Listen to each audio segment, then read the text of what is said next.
GRM 3900 Milston 5, also known as Milston Drove, and this is 2,796 metres long. Starting at the eastern end, at the end of 3901, ride straight on towards the trees. You'll see you've got a number of ruts you can choose from here, and then you go into the woodland section. Initially the trails are reasonably wide, although they're a little bit sticky, a little bit tacky. You see a little bit of mud there, mainly earth based at this point, but fairly reasonable to ride through.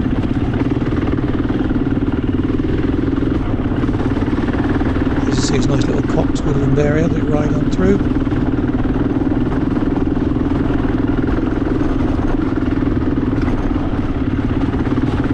Fairly level section, only a few small puddles around.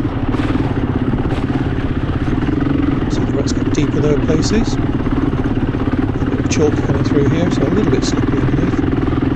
Not too bad.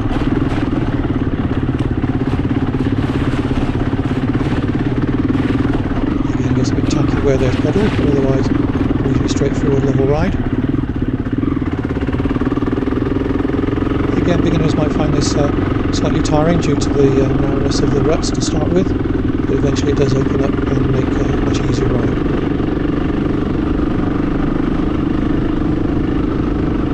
So extend the woodland section, you then find you've got hedges either side. You can see the tracks get slightly wider, a bit firmer underground. You're going uphill here. There's some chalk here to slope off to the left as you're riding uphill slightly, so again it's wet. Set of gates and red flags which you can't go through, obviously when they're flying, so now you're into a section which you can ride any time of the year. Again, you can see you've got some pretty reasonable wider ruts you can follow through here.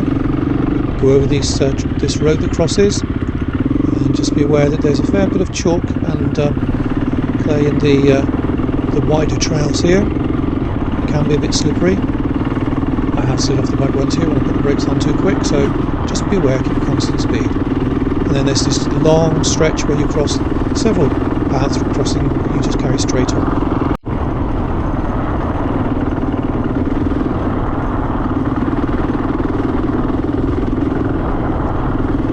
So you've got another crossing here, access to fields, just carry straight on.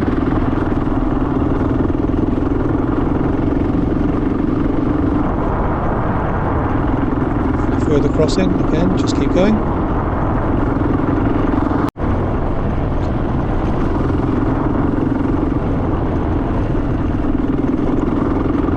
Final crossing, and then you find yourself in more broken tarmac. So this is now an easy section to ride. Sometimes it's a bit mud on the ground, but it's obviously a hard surface, very easy to go along. You come out through the hedgerows, a few puddles here where it's broken up, and then you're really joining the end of the main access road, which slopes gently down and is like this all the way to the finish now. You've got quite a long ride ahead still.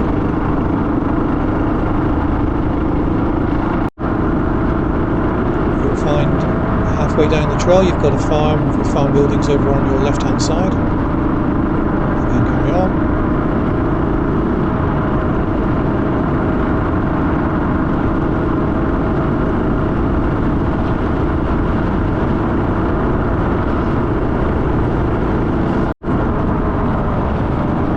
As you carry on the road, you'll see there's some mud in the centre. It's usually from the farm vehicles. Otherwise, easy ride down. Now the end of the trail is coming up ahead of you, where there's a T-junction where the road crosses from left to right in front of you, and that's the end of this section of the trail.